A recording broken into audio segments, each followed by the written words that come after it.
Reggie, oh my god. God. Reggie's face and body and everything looked good from every single bloody angle. That guy's ridiculously good looking. Hey guys, welcome back to my channel. If you're new here, my name is Dim. In today's video, I'm going to be sharing with you guys all the things that I think that I enjoyed at any point last year that I did not say here on YouTube. Like most of the time, if I like something, I just share. Like as the week goes by, I just say in whatever video I have up that week, sorry. But then this list, just lists of things that I think I didn't talk about at all last year. Some of them I just even loved as early as December last year. This is a video that people tend to do in January, okay? I didn't post anything in January. You guys know why by now. So I'm doing it now, and I think I have to get this out of the way before I move on to other regular type content. So this is just a list of things that made my heart smile last year, like things I really loved last year. So let us start. I'm going to start with entertainment, like things I loved, okay, last year. I'm not really like a TV person, you guys know, and I pay for a Netflix subscription every month, but I hardly ever like even give the thing any time. But between December and January, I actually spent a lot of time watching TV. I had to, like I was forced to. I'm going to do another video dedicated to songs because I think I owe you guys an updated playlist video. So I love period dramas. I don't know if I've said this here before, but I love period dramas. I love historicals. Like even when it comes to books, I love historicals a lot. And I've told you guys how much I love history. I think that the whole thing just kind of ties and plays into whatever. But if a period, like period dramas, if it's done well, if costume is on point, cinematography, like I love. Almost all the time I do. Okay, so the first TV show, mostly TV shows and movies I have here, but the first TV show that I watched during isolation that I really loved was The Queen's Gambit. Is it The Queen's Gambit or Queen's Gambit? I don't know if there's a D or not, but I really loved it. It's about chess, and this was based in the 60s. The costume, like I just lived for it. I loved like just seeing them act all of that out. And outside of that, it's the fact that the movie has a very beautiful storyline. It's a feel-good like TV show, I would say, especially because of the way that it ended. And then after that, I watched Umeh. Umeh was a movie, and it was the same actress who was the main character in Queen's Gambit that, you know, acted Umeh. Umeh is a movie adaptation of Jane Austen's Umeh. Jane Austen, Pride and Prejudice. I've actually not read the book. And I love the way that Jane Austen writes, irrespective of the fact that I have not read Umeh. Guys, if you love it when attention is paid to detail when it comes to movies, especially with set, costume, you should check Umeh out. After that, I moved on to Outlander, okay? Outlander is also a movie adaptation. The whole thing is based off of a series by an author called Diana Gabaldon, I believe. You know, I remember like around the time, because okay, first of all, I need to tell you guys, because I think that I'll tell you guys this very soon, but let me just say at this point, I love romance. I love romance so much. I love romance novels. I actually started loving readings via romance novels. I've said this to you guys before. Around the time that I started getting into romance, like what I would do then was I kind of Google top 10 romance novels of all time. And I remember then every time you Google that, okay, or you search for that on Google, like the specific authors would always come out. And Outlander by Diana Gabaldon is always that book. So it's a series, but from what I have read the authors say in recent times, the series is no longer romance. But I feel like the first 2-3 books were actually romance, and a lot of romance readers that I know actually did read the first 3 books before things started changing. So I wanted to watch the whole, I don't know, 6, 7, 8, I don't know how many seasons that Outlander has, but I stopped after season 1 after I read a couple of things. It was really good. So I think it was like a World War II thing that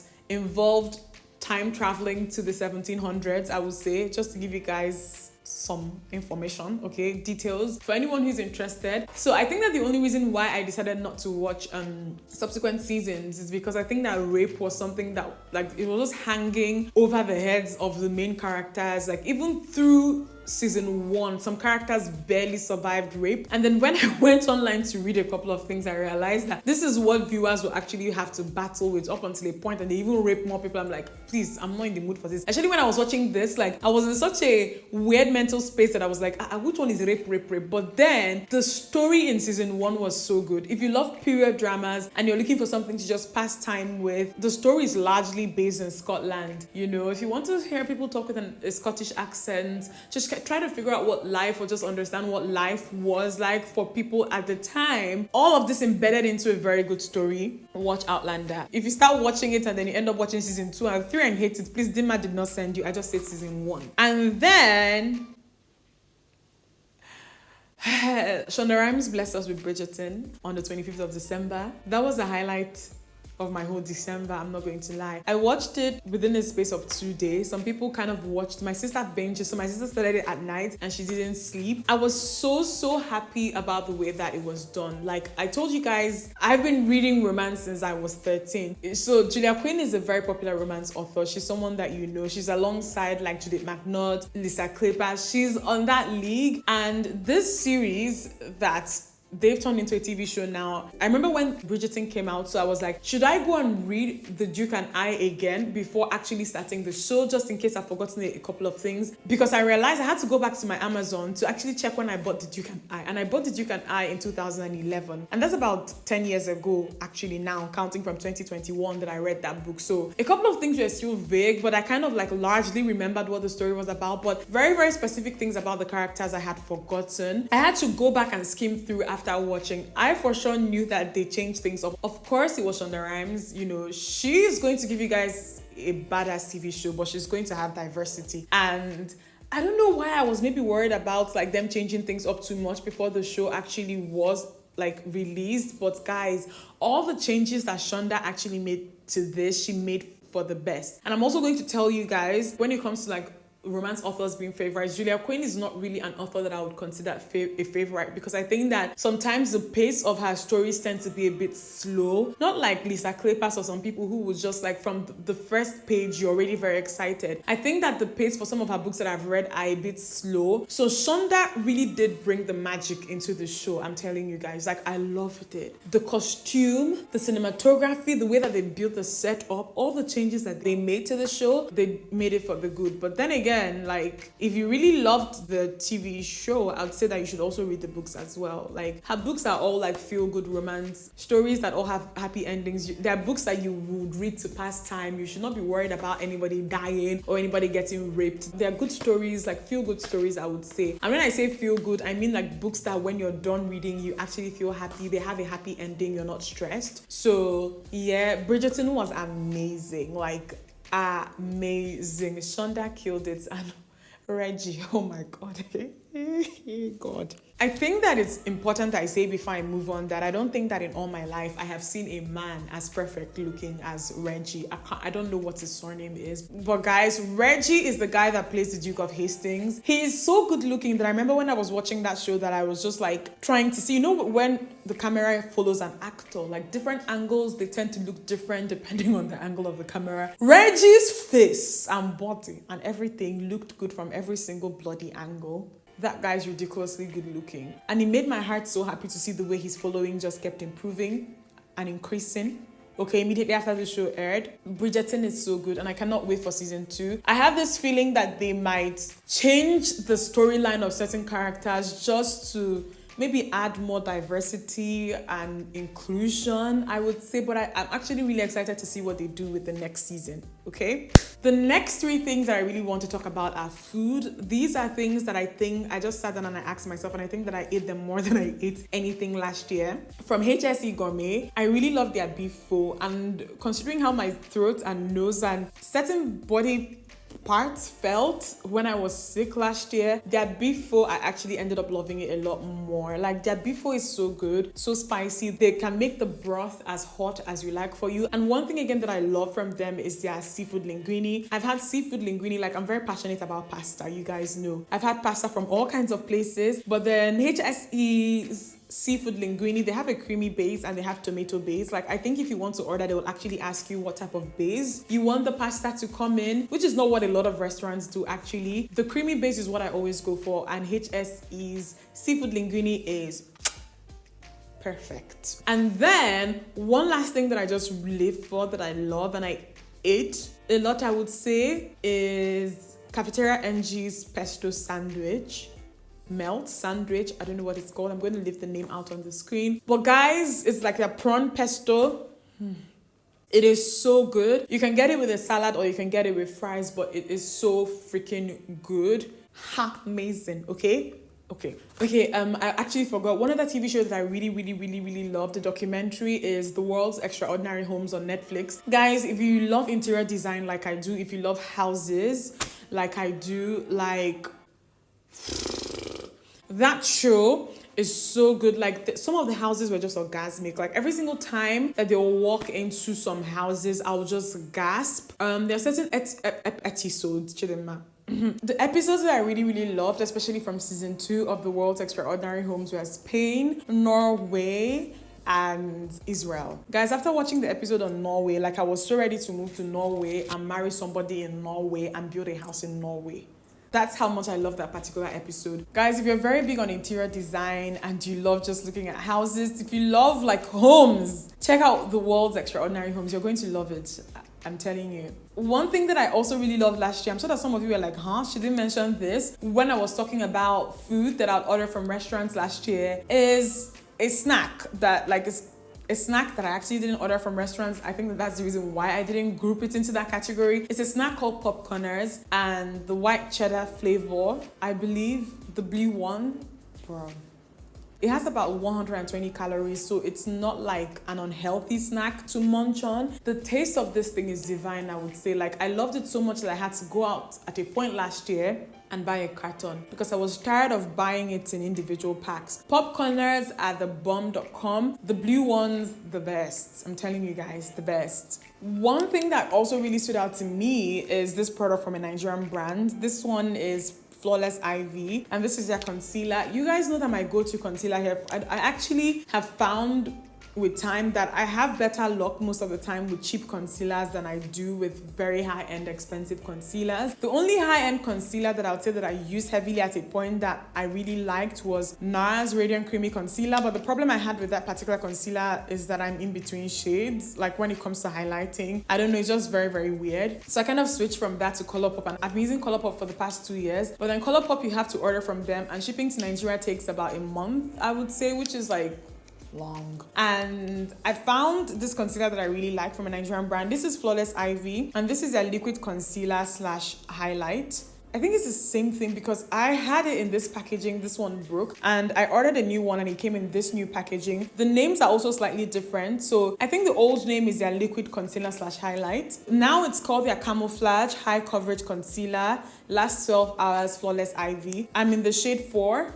Like, for just regular highlights, I would use the shade 4. And if I want it a lot brighter, then I'll add number 2. But it's really good. It dries down matte. It's not very greasy. It lasts very long. Like, I've not had, like, issues with it whatsoever, and it's not one of those concealers that if you apply it in this area, like, it dries this area so bad and then there's an obvious demarcation between here and here. It's not really like that. I like it a lot, and I'm just so happy that this is a Nigerian brand, and it sells for like 2,000 naira a tube, I would say. I don't know if this is a tube, but guys, just 2K1. Very affordable and very nice. So if you're looking for a good concealer to try from a Nigerian brand, try the one from Flawless IV. It is very good. This is actually the only makeup thing that I have here because I feel like makeup that I liked last year, I shared in videos. So most of the things that I have on this list are more like lifestyle, like just regular stuff. I also enjoyed cooking a lot last year, and one thing with me is if I enjoy cooking, I find new ways to make myself enjoy it a lot better. I finally got a new oven. I'm going to show you guys and kind of explain where I got it from, etc. I loved cooking last year, and I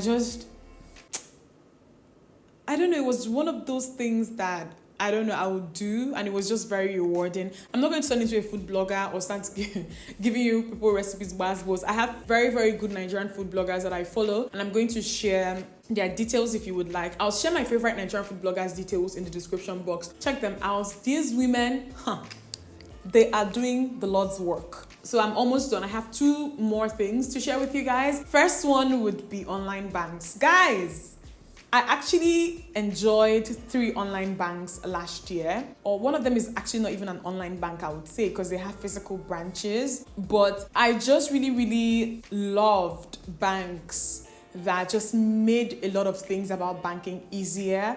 To me, that's just young and savvy. The first one that I did share with you guys last year, I actually shared this one with you guys last year, Go Money, because I work with them at a point. They don't have physical branches. They give you virtual cards, like virtual master cards, but then you cannot get physical cards, okay? I think around September, October last year, I decided to try Kuda Bank because a lot of people were talking about Kuda Bank. So with Kuda Bank, you get a physical master card. You just do everything, opening the account, everything, just customer service, I won't say customer service, but in terms of ease with the way like the process is setting up and just performing transactions, Kuda has a very, very good interface. Go Money also has a very, very good user interface. Go Money, I even like the way that they kind of make it like a Go Money thing and make it very easy for you to just split bills and do a couple of very cool things with the app. Kuda Bank is just like a regular typical bank, right?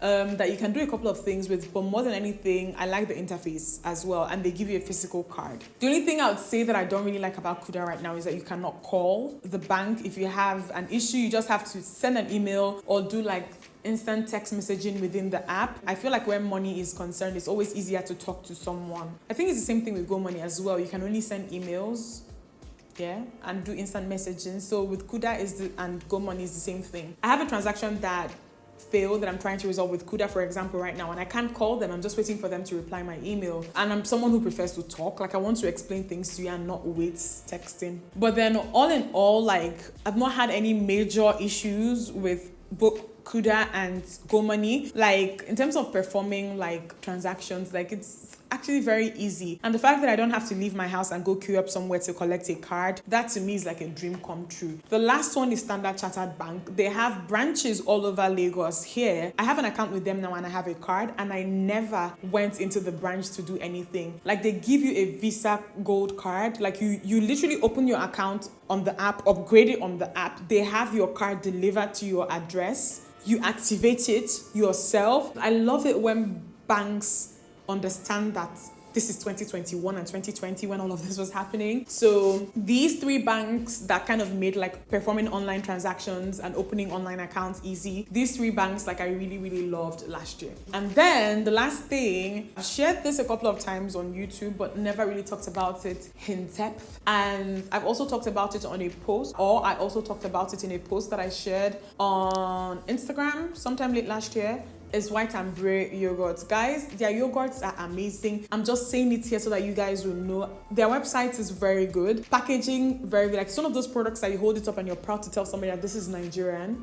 This is freaking Nigerian. And they have so many flavors. Agbalumo, kuli kuli. I don't even know if they have suya. They've done really exciting things with it. And I bake and I make smoothies and I do all kinds of cool stuff with my yogurts. I love that. So yeah, these are the things that brought me joy.